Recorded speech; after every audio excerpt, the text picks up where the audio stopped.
more sleeping in bed, no more backwards thinking, time for thinking ahead. The world has changed so very much from what it used to be.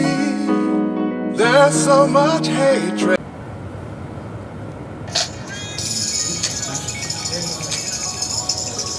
Welcome to Truth Forum, a forum to discuss truth in a friendly surrounding like we do at home at the kitchen table.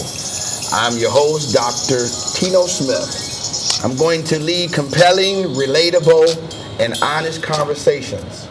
My guests will range from community leaders, professionals, and real people whose stories will touch and inspire you. Discussion will center around relationships, real stories of personal struggles, and amazing triumphants. Compelling topics in the news and pop culture that capture our cities and nation's attention. If you would like to be a guest at the kitchen table, you may call our office at 269-962-553. You can email us at kingdombuildersworldwide2@gmail.com. Before I introduce my guests today, Denisha Reed and Lakita Patterson, I'd like to thank my producer, Carl English, Mike Campbell, Brother Michael Bowden on Facebook Live, camera, Kara Bowden, Callie Williams, co-host Doug Jones, and also program coordinator, Kara Bowden. My vision is to catalyze, energize, and bring people together. I want to share some things that are extremely essential. If we're going to be successful, a lot of this has to do with business and business opportunities. If we're wise, we know that we go nowhere in ignorance of ourselves. See, there'll be no network unless we know who we are, so that we are in the network and there will be no power. So today, we are going to be networking. See, reawakening African people, that's what I intend to do. Take our place where we belong, where we should have never lost a spot. And in Africa, they got together and they shared their stories, and they shared it from generation to generation. Today at the kitchen table, we're going to talk to some powerful, dynamic, gifted, talented, anointed, qualified queens in the community. Denisha and Lakita. Let's hey. All right, y'all. We are here. First of all, I am just so elated and excited that you're here today. Before we do anything, Denisha, why don't you just introduce yourself briefly, and then Lakita, will you come? And then also tell me y'all connection too in that introduction. And y'all look like y'all real tight, so let's just, DJ, they look tight, man, so we're going to have to be cool. Go ahead. So I'm Denisha Reed. I am a caseworker at Summit Point Community Mental Health. I am Lakita Patterson. I'm a crisis worker at Summit Point Community Mental Health, and we're cousins, and we have done our education since our associate's degree together, up until our master's degree. So y'all we're been pretty doing close. This thing. Y'all been doing this thing for long. Yeah. And I introduced my co-host, Doug Jones. Tell us again a little bit about you. My name is Doug Jones, and right now I'm a little under the weather with allergies, so I sound kind of funny. But born and raised here in Battle Creek, have 3 kids and 2 beautiful grandchildren. All right. Well, let's start with Denisha. Denisha, before I always start off with just being things real lax. So Denisha and then Lakita, tell us, on a spare time, since y'all dealing with crisis and intervention, what's your chill time? What do you do in your chill mode? Now this is on television. And tell us what you do, all right? Just tell us your chill mode, what you do. Right now, I don't have no chill time. Okay. Because I am doing, I'm finishing up my master's in social work, and I'm doing my internship too. So I'm working like 60 hours plus a week and doing homework and going to school. Okay, sis, what about you? Right now, my chill time is revolved around my kids because I just finished my master's degree and was doing the exact same thing. So it was kind of a year of not doing much of anything but schoolwork, so I'm kind of obligated to my kids right now. See, I want to first say, and I meet guests, I don't know them personally, We have a staff that bring folks together, but this is just another prime example of two positive African American ladies that's about business. They're not just working on their masters. What they showed demonstration. They obviously had associate, which is the 64 credits. Then they went and got their 120 credit, which is their bachelor's, and now they work on their master's. And to always, in the light of the community, say there's people not doing positive things, this is another prime example. So first of all, ladies, I'd like to commend you for your effort, for doing what you have to do and continuing letting nothing stop you. So I want to applaud you guys. Thank you. That's real. So I heard you say, Lakita, you're in a crisis. I hear crisis all the time. So tell us what that means versus you're in the crisis ward, the crisis department, and then Denisha, you say you're in what area again? Case manager. So you kind of break down what case manager is and then break down what crisis is. Just, give us, in your own words, tell us what you do, Denisha, and what you do, Lakita. So for me, as a crisis worker, I work the daytime crisis team, and that is the filtration of everything through Summit Point. So if somebody comes in and they haven't had their medications, if they're psychotic, if they're just not themselves, they're not doing well, they come to our department, and it's my job to then assess them and then see what will solve the problem right now. Okay. And I think, on the contrary, when you go into case management, which is what Denisha does, is what we can do to sustain that. So as a case manager. So as case manager, I link and coordinate to different community resources in the community. We help them manage their mental illness effectively. I monitor their symptoms. We teach them different coping skills and techniques. We get a lot of people that's homeless, so we try to help them find housing and things in that nature. So Denisha and Lakita, my background is psychology, so I understand that concept. I'm not sure if I'm a total believer in a lot of those thought process. But let me ask. Let's talk about our African American community, and let's talk about mental health. I've been invited to different workshops where they said, Bishop, you should spend more time on mental health. So we know there's a spiritual. Man is, let's say, he holistic spiritually, socially, emotionally, etc. So the spiritual part, let's say we put them on the side, that get with their belief in God, etc. The physical is our health and all of that.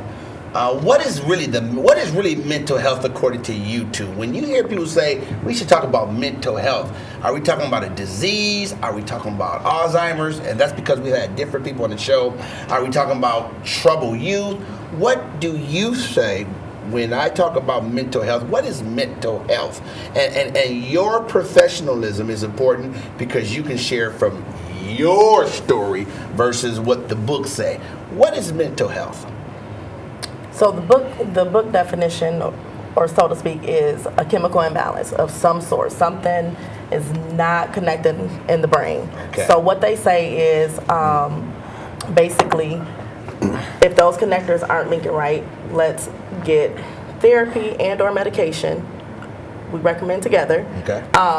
To help bridge that. Mm-hmm. So for me, mental health is just we have a standard of what normal is, and everybody's normal is different. So it's when somebody is deviated from their normal self. Gotcha. So whatever is normal, if they go beyond that, then they're no longer considered normal. Correct. Okay. And Denise, did you add to that? Would you say mental health the same? What you think? I would say it's the same as what she said. Also, I believe it's some childhood trauma that causes some mental health. Okay. We were talking today, and we mentioned about the difference between a male and a female, and this is not to push any theology on anyone, but there's a verse that talks about the woman when they say she's let me use the right word because I don't want to offend anyone. When they say that there's a weaker vessel, it doesn't mean that she is weak or she's behind a man. It just says she has different emotional behavior than a man. and the man's supposed to be a little more logical, and the woman should be more emotional. Well, through the research I read, Denisha and Lakita, when that young man is raised by his mother and not his father, then that little young man doesn't get any of the logical component. And that's why you have a lot of men that are more emotional even though they should be more logical. Would that be considered mental health? And I'm just throwing stuff out. I'm just asking, when you got a lot of brothers that's like really, you got some brothers that's like really emotional. I mean, like, you know, be like, ooh, they're really emotional, you know? And then you find out they were raised by their mother and they don't have the logical thing because the father should be a little more logical. Is that considered what you call mental health, or we just accept that's just the way it is?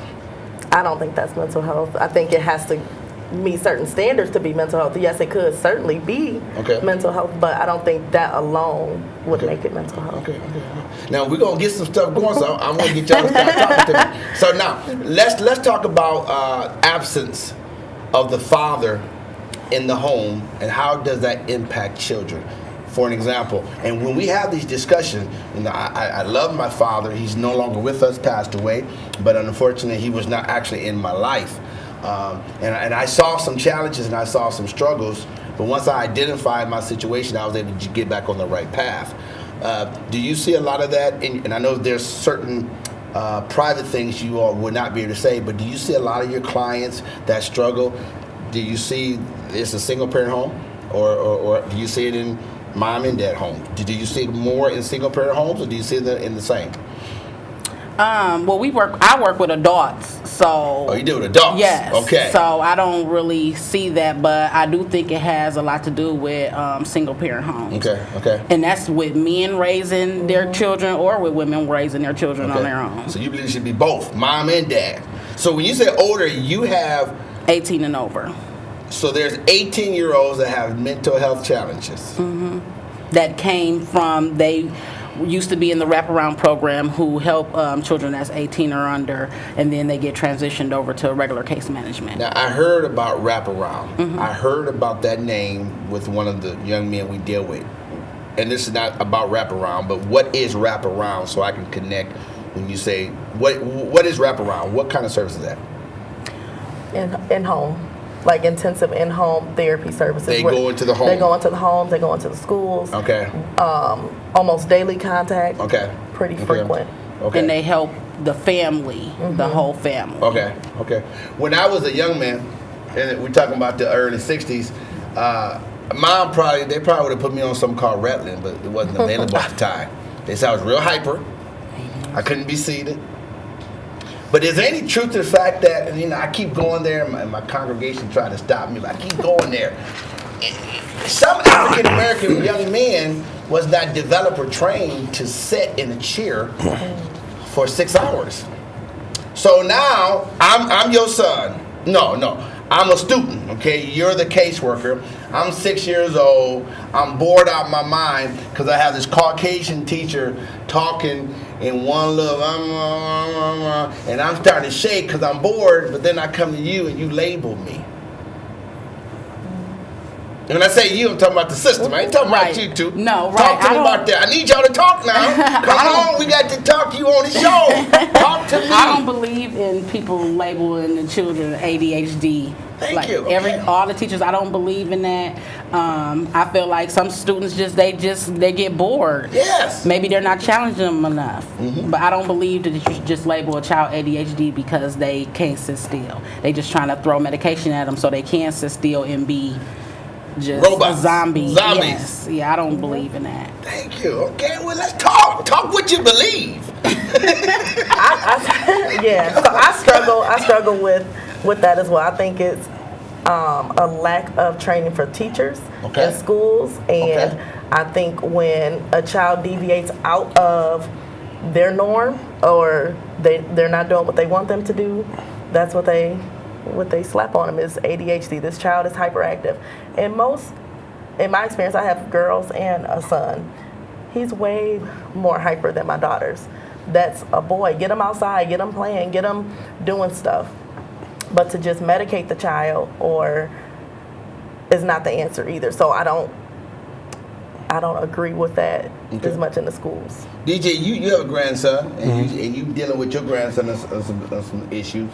What's your take about things of that nature, of medicating your son, grandson, and things like that? I'm in agreement too. I don't believe that the first diagnosis should be giving medication.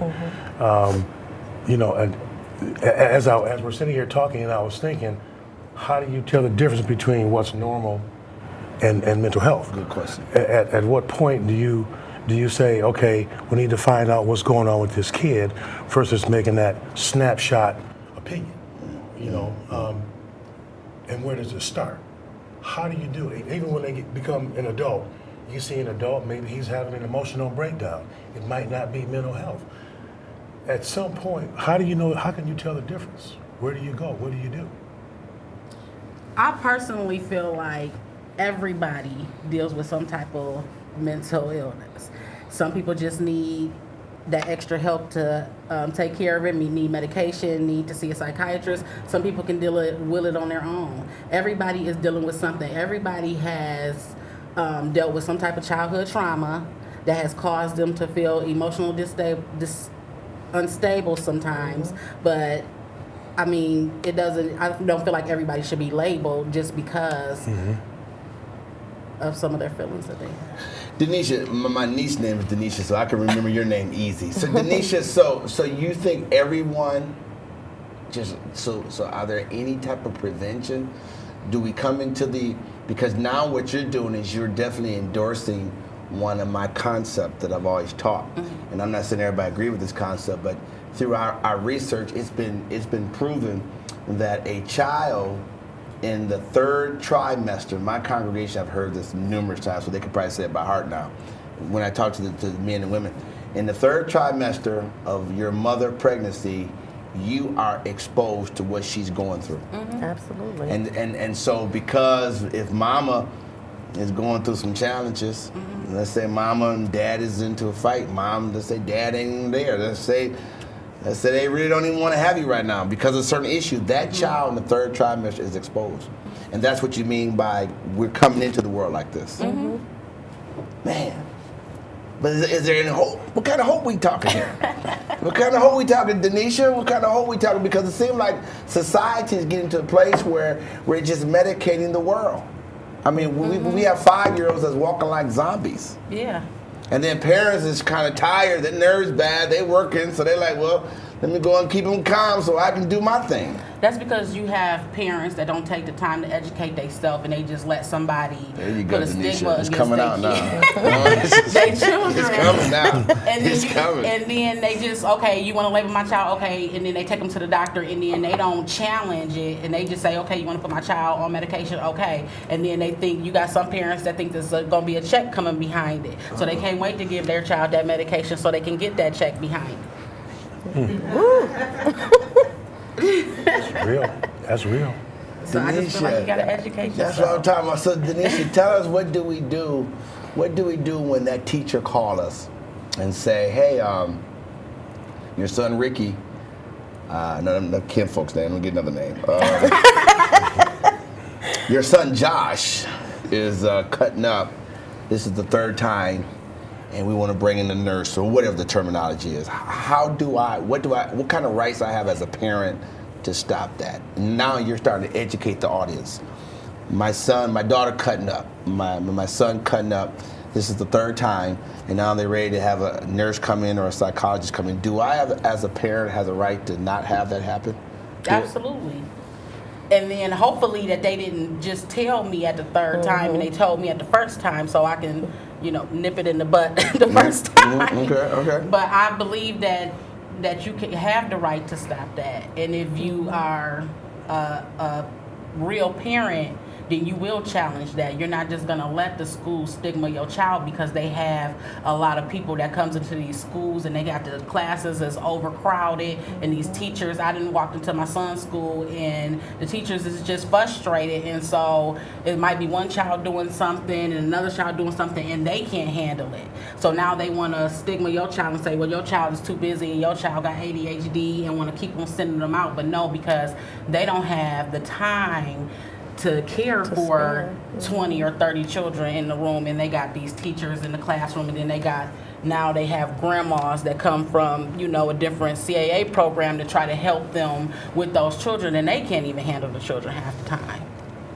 Lakita, Denise keep mentioning ADHD. For the audience's sake, tell us what that means. Attention Deficit Hyperactivity Disorder. I definitely had that when I was a kid.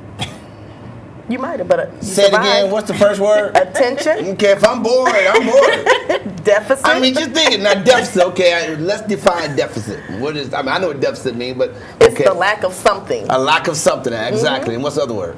Hyperactivity. I'm hyper. Yes. Okay, most people are hyper if they got anything going for themselves. Okay, what's the last word? Disorder.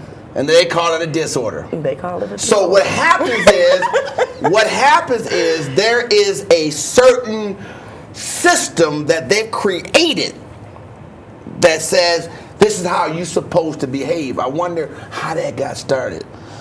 And we talked about that today. Someone came in this system and said this is how a 2-year-old is supposed to behave, a 4-year-old is supposed to behave, a 7-year-old is supposed to behave, and no one fought about it and fought against it. And now, if you don't behave that way, you have those words. Okay, so how do we start dealing with that? Because that's really the bottom line, DJ. What's going on? Your grandson got HD. What's the other word? ADHD. Yeah, AD what? ADHD. Yeah, hyper something. Talk to me. If he did have I got it right now, I guess, on this show. Look, I can't even say it still. If my grandson had ADHD, I think it would be part of my responsibility to inform that school. I think that's part of the education that parents sometimes are missing, or that knowledge that you need to give that school or that teacher if you know. And sometimes they don't. A lot of times you don't know a kid is not challenged until he gets into a classroom. And he experiences, things that he's never experienced before. And now he's fidgety and he can't sit still, So that's it's something that, like you're my mother Howard recognized that, and she told the school or the system that you're not giving my son Ritalin. Absolutely. And you turned out fine. Yeah. I don't know if it was Ritalin. It was something they wanted to give me. I don't know if they had Ritalin back then, but it was something. So I think it's a lot of parents caring and education, like you said. I think a lot of it starts sometimes at home. At home. But I like us to look at the origin of it. I want to know who created that terminology. Because, see, that's my big issue. And we can go to the Dr. Spock, and all these educational gurus that is totally, and again, I'm going to go there, totally anti black male, white, black female, African American, African descent, Kemet, whatever. Nothing to do with us. But we allowed this Western educational system to tell us what's wrong with our child. And we had the superintendent here from Lakeview, and he was extremely good. He told the truth about some things. But listen, how are you going to put a white teacher with 10 black kids? And I know a lot of y'all don't want to go there, and you don't have to. That's why it's called my show. So I'll get in all the trouble. But I keep wanting to challenge people. I want to challenge you. I'm not saying a Caucasian female cannot teach an African American male, but I would like for her to be willing to understand just because he got out the seat doesn't mean something wrong with him. That's my biggest challenge. Y'all have to keep a job, so we understand that concept, but I don't want folks running to you just because of the fact that a teacher cannot deal with the issue. Right. The day of, kids, beating up on teachers, when did that happen? And that's what's going on in the system now. And they're saying, well, they can't do anything. They can't correct them. Teachers are getting bit marks all over their bodies now, and the kids just controlling things. So then they come to you all. I know you have older kids, but then they come to you all, and your job is just to maintain it until they grow up and disappear. What do the grown folks do? When do you finally say you're out the system? And then what kind of life they have after that? Well, they don't never really truly leave the system. They drop down to like the NET program where they just are getting their medications and having med reviews. And if they happen to start showing psychiatric symptoms again, then they will be referred back to case management. I mean, up to how old? It could be We got forever. senior behavioral health, so it goes up. Really? Yeah. Well, okay, do they have families? Some, and some is thrown in the AFC home without family. And some of that is part of the problem because they don't have the support at home. They don't have anybody there who's helping through whatever the issue might be. So for that one family member who's tired, whose bridge has been burnt multiple times, they're done. They wash their hands. They let them go. And then they're here. They're in our lap.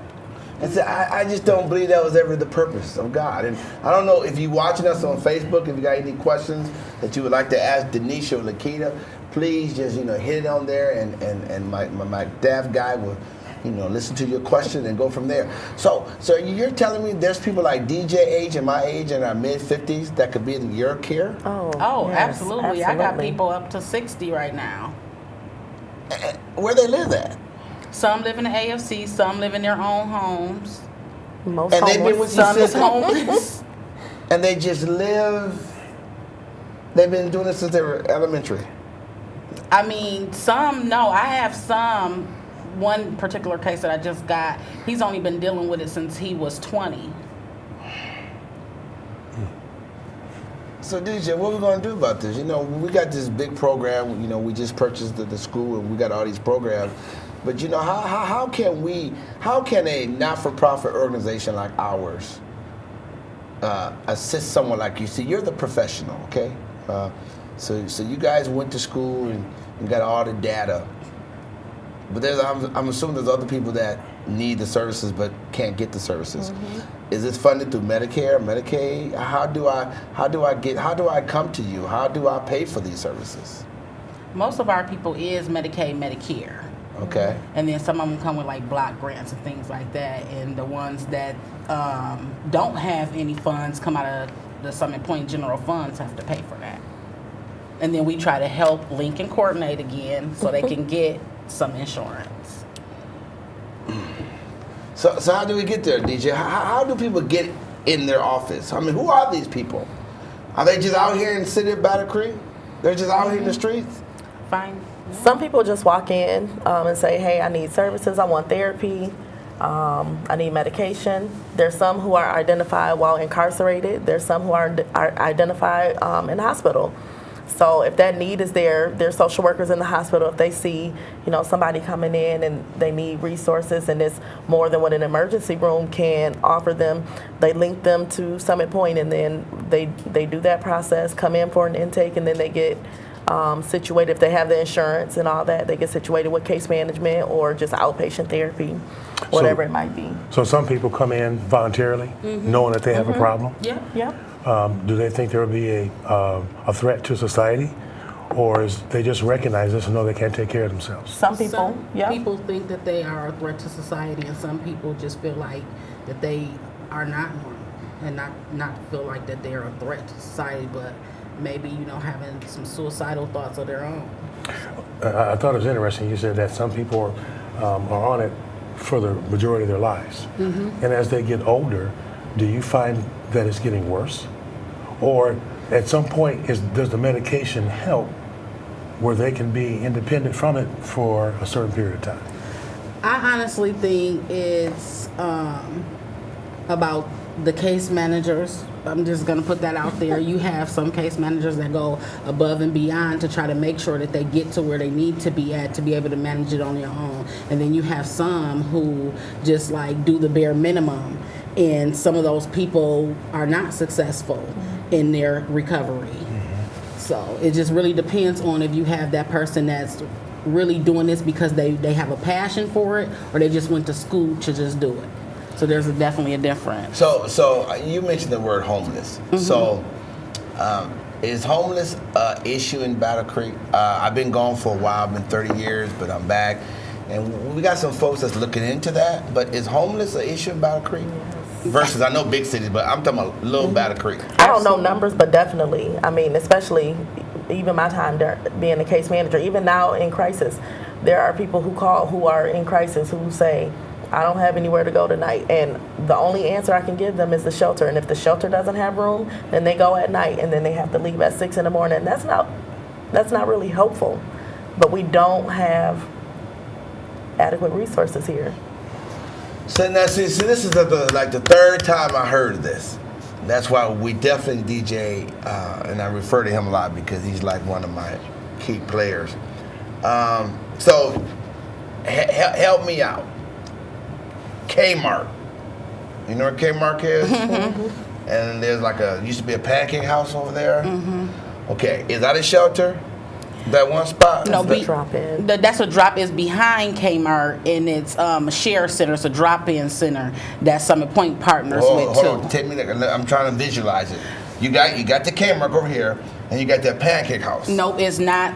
You too far across the street. What is that building? The hotel? That's not a hotel. That's Econo. That's a motel. That's just where they go hang. I thought that was No, that's just where they hold their signs and stuff, and some of them lots of be traffic over there. in there. Yeah. This place is right behind Kmart. Yeah. Yes, the share center is right behind Kmart, and that's where a lot of them come from. You know where the car dealership is? I see a car dealership, yes. Okay, so right behind or right next to the car dealership, there's two buildings. I've never seen that. I have to go visit it. So what you're telling me is that's the only place we have in Battle Creek? Well, that's just a drop-in center for daytime hours. Meaning, okay, now you all are really educating me because I'm clueless. Okay, I'm really clueless. So here we go. I call Denisha, I call Lakita, hey, I ain't feeling well, I don't have no place to go, and it's 4 p.m. You gonna send me to this drop-in? Is that where I go first to drop-in? No, absolutely not. No. Where do I go? It's 4 p.m. I don't have nowhere to go. Where do you tell me to go? Where do you refer me to? Well, if you call me at 4, I'll be off work already. Well, come on. I'm trying to figure out how this works. I'm trying to see what the services see. Okay, I see what we're dealing with. I called you at 2:55. Now, you work it. 2:55. So the Haven Arrest, across the street from the courthouse, is where we'll refer them Okay, so to. the Haven Arrest, is that a 24-hour place? They make them leave at a certain time throughout the day. Like you can go in, I think it's after 7 or 8 o'clock, and so that's why they hang out at the share center, because the share center is the drop-in center where they can sit. They cannot fall asleep down there, but they can sit down there, watch TV, get on the internet. They feed them down there. They sit down there. I mean, they gather. You should go down there and just walk in and see. You can just walk in there, but this is where they all hang out because the Haven puts you out at a certain time. You ever been there, DJ? No. So where do they stay all night at? What's The Haven. The Haven So Haven's Arrest. all night, and the share is temporary. Yep, that's just like Drop in during the day. Drop in from 8 to 8. You can be at the. Okay, so Denisha and Lakita, I have a building, and I wanna do all the good things in life, but I need folks that got skills, right? Couldn't they go in there and just cause problems?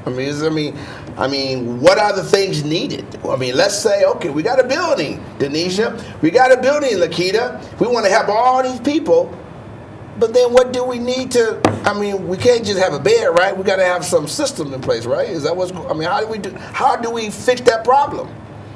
Well, How do we fix that problem if you got these homeless in Battle Creek?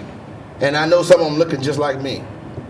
Well, they have this Battle Creek homeless Coalition? Yes, coalition, and apparently that they're saying that the numbers is dropping, but Okay. Where can I go find homeless? What time of day do I need to drive from? Because I'm really just dumb. go to the share center between 8 a.m. and 8 p.m. and Behind majority Kmart. of them, behind Kmart is the share center, and majority of them is out there. You're gonna see them out there at the picnic table. You're gonna walk in, and they're gonna be there. They're gonna be in there. You're gonna find them They're daily. there. You'll find them. If you're watching, I know they're not watching, but those who got family members that know of this shared center, and you know there's relatives that's in that position, hey, yo, we got to fix that problem. That's serious. I mean, I'm not saying we can fix all problems, but, you know, if I got a loved one, you know, in that position, I would love to try to reach out. Would you say some cases are, I've heard someone say, I think I heard this story that because they got kicked out of a couple places, they could never go back. Does that happen quite often too? That does. And that's because they're acting out or behavioral or whatever the case might be. I don't think it's fair that people get banned for forever because number one, some point we don't kick nobody out. They can always come back. So we don't have that ability or that option now, to is that by say. the Urban League, Summit Point? Yep. So we don't have that ability to say, nope, we done with your mental health, don't come back. Like, we work through it, we deal with it, and a lot of agencies, if if you act out of that norm, they kick you out and you can't come back. And so that just makes it that much harder for that particular person to get help. And then I just did a research paper on this, and if they have certain criminal backgrounds, they cannot go into the shelter. And we only have 2 homeless shelters here in Battle Creek. Wait. If you have a criminal record, you can't go to a homeless shelter? Certain like charges. CSCs and stuff like that, you can't go into the homeless. So that's a whole nother world of trouble that we deal with. Yes, and so we only have 2 homeless shelters, basically one for men, which is the Haven, and then the Inasmuch is for women and children, or just single women, or unless they're married, then they can stay at the Inasmuch. And then you have the Safe Place, but the Safe Place is a domestic violence shelter, so we only have 2 homeless shelters. Doug, I'm a little naive with the whole process. So I'm a homeless guy, and I'm coming to one of you guys, and I'm saying, okay, I got problems, and I think I'm a threat to society. So how do you determine whether I do have a mental health problem? Maybe I don't have any health records. Do they get checked out? So how do you say, go to the Haven or the drop-in center, or we're going to place you in an adult foster care home? Because me, I'm homeless and I'm trying to get into the AFC, because I want some place to stay. So I'm gonna act crazy. I'm gonna come to your office. I'm acting crazy. I'm spitting and carrying on like a fool, and I'm telling you I got a problem. So how do you determine where I go? Well, if you come in there acting a fool and acting crazy, we gonna send you to the emergency room for them to evaluate you and then medically clear you. And if you still in there feeling like you're a threat to society or yourself, they're gonna put you in Fieldstone. So you gonna find you somewhere to stay if you come in here acting like that. Okay. And I heard of Fieldstone before. So because we want to be solutional on our show, and I had a couple of things I was going to ask you, but that does concern me. Again, Denisha and Nikita, you all had that magic ball. What would y'all, if you had all that you needed, whatever resources needed, what would you suggest? What would you do? What services would you offer in Battle Creek that's not been available with your experience and your knowledge? If it was in your lap and you got it, what would you do? So for me, my goal, my dream, hope, whatever you want to call it. They've talked about this before, I can tell by the way y'all looking at each other. We have talked about it. But I would really like to focus on folks with felonies. I think we need a better transitional process from prison and or jail back into society. One building that houses them, that teaches them the skills to get back out into society, skills to work, skills to do a resume, skills to clean and cook, but on their own, not somebody breathing over their shoulder and telling them what to do. Because when they're in prison and when they're in jail, it's systematic. They're being told every single thing to do. So when they get out, they're lost. They have nothing or nowhere to go on their own. They don't know what to do. They don't know how to reacclimate themselves to the community. So I would really like to open some sort of transitional house where it's a 6-month to a year program where they learn those skills. And then in that program, we also have funding, they work, and when we let them go, they're going somewhere safe and not on the streets. Now, how would we pay you? How would you get paid for that? Grants. You would definitely have to start with grant writing and trying to. Is that all? Is that all available out there? What you said? It's available out there. It's a matter of putting it together, taking the time and doing the research, and it's there. Because I tell you right now, and we challenge everybody. We right here on TV. This is what we do. This is what we do. If that's really what you do, and that's what you know how to do, and that's your passion, and I haven't heard you yet, Denisha, then that needs to be done.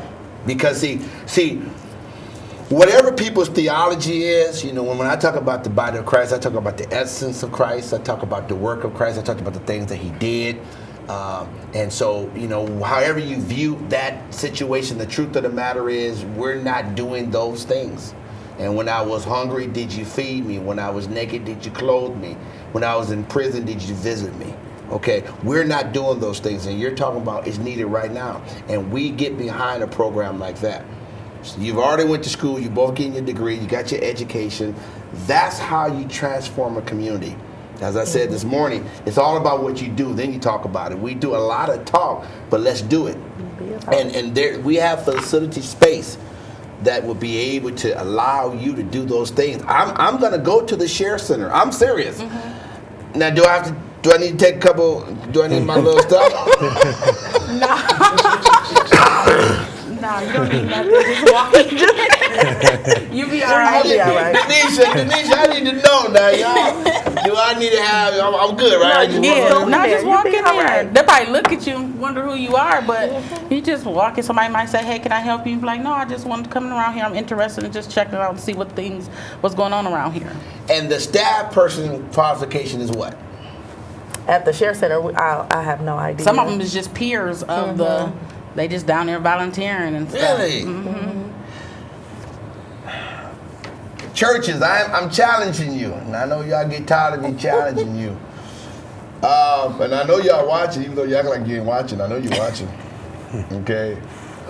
What, I mean, is this really what's going on in our city? Do we have these challenges out there? Do we have people hurting? You know, we could be in our four walls every Sunday, but man, if we're missing these folks in the street, we all got to work together. We got to figure out how to fix this problem because, you know, like Dr. King said, you know, if we don't address it, we're just as guilty as the one that's doing it. And, you know, thank you for enlightening me because I got to be honest, and I feel bad that I thought I was a little more conscious. I thought I was aware of my town. I need to do better. I knew nothing about this Share Center. I knew nothing about the homeless. I had a few folks talk to me about the homeless. But I drove under the bridge, and so I haven't seen it yet. So I need to go at the right time. Before I left 30 years ago, they had something called like the Do Drop In. Is that like the same thing? Y'all was probably younger, but they called it Do Drop In, and I think Miss Diggs used to run it. You remember that, DJ? Yeah. They were probably real little. Okay. so I wonder if that's like the same thing where they just come in, they can play pool, but they had to leave. It's okay, so it's probably the same thing. Okay, okay. Same concept. Okay, so let's go back since you are married. Tell us about you. Tell me about your family. You know, if you're married, talk about your marriage. If you got kids, tell me about that. You too. Let's get out. How far you want us to go? Well, y'all got me depressed on this homeless thing. Right How far you want us to go back? Just give me some joy. Give me some joy right now, because you got me depressed in this homelessness. Go ahead, tell me about something, Denisha. Just tell me whatever you want to tell me, Denisha. Let the world know. Well, I am single. Lakita, okay. Never married. Yep, single, never married. I got 3 kids. They are 8, 10, and 12, and my 8-year-old will be 9 on the 28th of this month. Are you from Battle Creek? I am from Battle Creek, born and raised. You from Battle Creek, born with 3 children, and went to school and working on your master's. I just finished. I Did y'all hear what graduated. she said? Listen to that one more time. Come on, you hear what I'm talking about? Y'all hear what I'm talking about? 3 children. Yeah. Just finished her master's degree. And I know it wasn't easy. No. But girl, did you do it? I did it. Come on, don't leave me hanging. It's embarrassing. All right. Yeah, no, it was not easy at all. What year you come out of school, if you don't mind? What year? High school, 2004. Yeah, 2000. Battle Creek Central? Yeah. Bearcats gold. Bearcats Battle. gold. You ain't from Lakeview? No. Okay, well, hold on. Let's see what Denisha gonna say first before we. Go ahead, Denisha. What about you? I'm gonna give you a background of me and then how I got to where I am today. Go ahead. Talk to me, girl. So when I was 14, I was homeless myself. Yeah, that's what I'm talking about. Talk to me. I got pregnant at I 15. knew you had something to say. And I ended up having a stillborn, and then got pregnant again at 16. Now stop there. My wife had it, but I want everybody to know what that really means. For those that don't know, because sometimes terminology folks don't know. Explain what a stillborn is. We had one also, but explain that. So it's when I didn't go full term, but I was about 6-7 months pregnant, and I had a baby who was born but wasn't alive. Absolutely. Yes. And that's very painful. Yes, Knowing that you got a child that's not alive inside you. Go Yep. ahead, keep going. Yep. So I was 15. I was messing up in school, getting in fights. We formed us a little girl gang group. No, Yes, not we you. did. Yes, You we ain't look like that type. Nah, keep going, And, gangster. so we were getting ready they was gonna expel us because we kept getting into fights, and they said if any one of us got in a fight, then they was gonna expel us all. So it didn't matter who got in a fight, we was all getting expelled because we was this gang group. So I decided like that's not who I wanted to be. I ended up pregnant again at 16, had her. I graduated high school with a 4.0 with my 11th and 12th grade year. Don't leave me hanging. Go ahead. See, that's what I'm talking Then I about. had my son after I got out of high school. So now I had 2 kids, basically a single parent. I decided when they went back to school, when they was in preschool, I would go back to school. So then I finished KCC with my associates in general studies and my associates in human services. And then I went to Spring Arbor and got my bachelor's in social work, then went back and got my master's in family studies, and now I'll be done with my master's in social work in July. All right, Y'all see me standing. I want y'all to put me on camera. Hide my weight. Now, see, that's what I'm talking about. Yeah. That's what I'm talking about. Yeah, and so I am married, happily married. My man. I've been married almost 5 years What's his now. name? George. George. Is he in the house? Yeah. George is in the house today, too. Boy. Y'all, that's what I'm talking. Listen, y'all. Did y'all hear this? We talk about going through. Don't tell me you can't go through and make it. These are the kind of young ladies that need to be talking to these young children, because they say the girls is crazy. I was on a talk show talking about how bad the boys were. Somebody said, but the girls off the chain. They need Denisha. Denisha, I got to bring you and talk to these gangsters. Denisha. Well, so my friend Denisha Ware started a organization, a nonprofit organization called Denisha's Village, and she moved. It helps teen parents in the community. She moved to Atlanta and had me take over for her in 2010. So now I do the nonprofit organization down here for teen parents, and she does it in Atlanta, Georgia. So you have a program called what again? Denisha's Village is for teen parents. Denisha, we need to talk more about that. You need to tell us more about it. So because we got to support that cause too. Yeah. So basically, right now, I just run off of donations, or I use my own money, me and my husband money, or people in the community donate a lot to me, and I help a lot of teens in the community. So do you have a website yet? It's Denisha's Village. Really? .org. Wow, y'all. Well, what my talent look like, y'all? Because I'm just, I knew it was so much more from y'all, but y'all was holding back. Y'all was holding back. So you mean to tell me that y'all came out? And so, what year you supposed to came out? What year you came out again? What in high school? 2000. So you 2000, you 2002. 2004. Okay, and you guys are cousins. Yes. And so, your people from here too? They're all Battle Creek people. Yes. I'm just excited to hear that. And see, we talk about a small town, but look, DJ, I've never met these two in my entire life, and y'all probably never met me.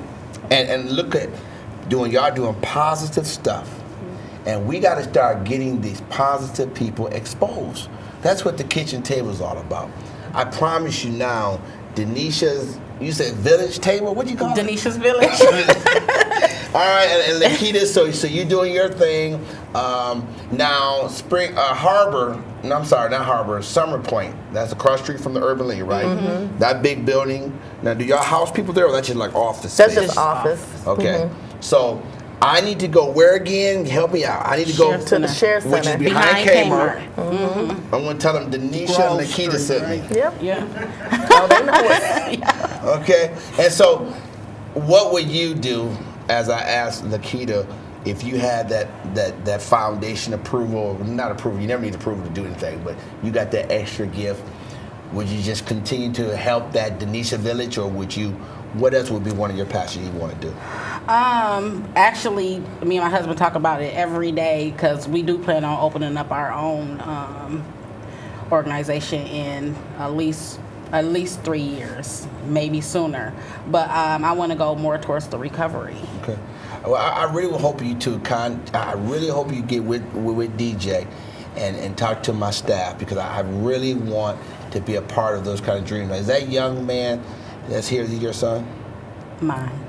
This young one here? Mm-hmm. Is he still over there? Mm-hmm. What's his name? Giorgio. Hey, Giorgio, why don't you come up here, man? You on TV, baby. Come here, Giorgio. Come on over, Giorgio. Come on, Giorgio. Come on this side, Giorgio. Come on this side. Get by your mama. Man, Giorgio, I want the world to see you, Giorgio. Giorgio, say something high on TV. Say hi. And Giorgio, you have an awesome mom. She's amazing.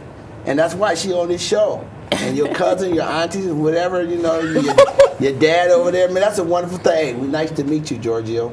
Anything you want to say to the world? You sing? You rap? You want to say something? Well, give me a hand, man. I'm so proud of you, brother. Keep it up. Yeah, let's get Giorgio a hand. Giorgio, you on live TV, baby. My ratings just went sky high because of you. So my time is about to wind up, and so DJ, give me some words or thoughts you want to say, and then of course Lakita, give me some words, and then Denisha, come and give us some final words before we close. Well, I think it's my pleasure to meet you guys. You guys have shattered statistics from what society says, yes. your young life, what you went through. Society said that you wasn't gonna make it, and y'all did that. That's a huge testimony. That's a story. That's a book, and I commend you for that. Yeah, absolutely. I'm excited. Go ahead, Lakita. I think if there's anybody out there, you can take 2-3 minutes. Go ahead. If there's anybody out there watching who not sure what they want to do or have come into any type of heartache or pain, use it for your motivation. I think I operated the best when I was hurt, and so when you feel like giving up, when you feel like nobody is there, your back is against the wall, just use it to do better, to be the change that you wish to see.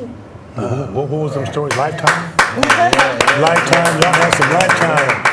What channel was that? Lifetime stories? Lifetime? You got Lifetime. And before you go on, Denisha, Lakita, back to what you said, she gave a certain philosophy we always use. We always use the agriculture terminology. We call it mulch. Mulch is that little smell that you see that they fertilize. It's nothing but manure. But they lay that mulch down on the ground. And then before you know it, beautiful flowers. And that's what you just said, Lakita. You said it's your pain that have made you great. It's your pain. And so when that young lady say, I can't do it, what do you say to them, Lakita? When she say, but I can. I mean, it's easier said than done. What are my tools? What was it? Was it your why power? What made you say, I'm tired of being where I'm at? What was it, Lakita, that just got you? What was it? Because that's what your audience is asking. For me, it was my kids. It was looking at my kids and not wanting them to go through what I went through or to have the same struggles that I had. And it's not that I had it terrible or bad, but I wanted more for my kids. And so if for nothing else, if it's not your kids, find something to gravitate to that pushes you and use it and just push yourself. Denisha, you got your last word, girl. Go ahead. You got 3-4 minutes. Talk to me. Okay. So I say your biggest challenge is yourself. I strive to be no better than nobody else but myself. Like daily, I just want to be better than what I was yesterday.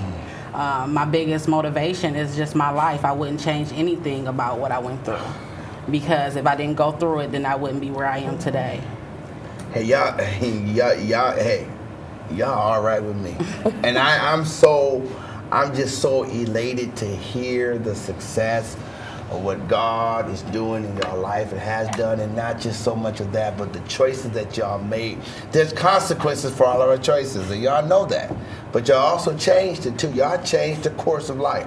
Maybe y'all was dealt with a bad hand.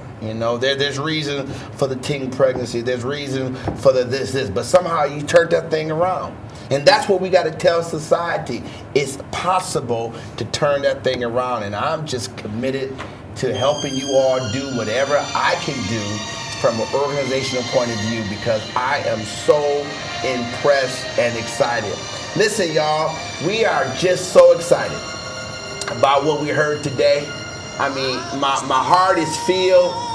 I'm filled with joy knowing These are two beautiful queens that have proven, as DJ said, they overcame so many things. I always end the broadcast by acknowledging my ancestors. I acknowledge my grandfather, Leo Dale Perry Sr., and my grandmother, Ruby Elizabeth Perry. They are the parents of my mother. Never really had a chance to see my grandmother, but she had carried me in her arms. Of course, I had a chance to get to know my granddad. And of course, my beautiful mother, Mother Georgia Howard, who's with me and still with me. And also on my father's side, my granddad, Edward West Smith, where I got my name from, and Gussie Smith. They're both gone also, and of course my father's gone also. Hugh Daniel Smith Sr. I always acknowledge them. And I want to share with all of you, as we heard these wonderful ladies, one thing you're supposed to have as a people, if you're going to network, you have to have a map and you have to have a globe. Because you got to know where you're going. You two may never been told that, but you found your map and you saw your globe and you decided in this life, I'm going to be better than what I am. As you said, I'm better today than I was yesterday. Hey, I'm just excited. There's a story in the Bible called Issachar. It says they understood the signs of the time. Y'all did it. And I tell you, when I get these young ladies, I'm going to find you. I'm going to find you. And if we can help make that dream come to pass, whether it's empowering you and your husband to start that business or you to start your business, that's what we're here for. It's not about who you go to, what church you belong to, what team you on. It's about fixing the betterment of our people. We always end with a prayer, if we would. Can I have your hand? Let's just hold hands if we would. God, I thank you. I thank you for these great people, these young women, I mean powerful. They were a highlight to this show, and I'm lucky to know them. I'm gifted to know them. I'm blessed to know them. They made me better today. I'm for sure they made the host and our partner host better. God, I ask you bless their husbands, family, children, dream. This is our prayer in Jesus' name. Amen. Thank you, y'all, for the show. Whoa! I salute y'all. There's so much hatred, war and poverty.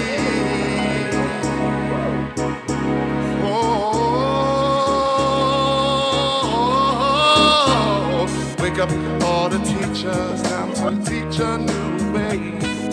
Maybe then they'll listen to what you have to say. They'll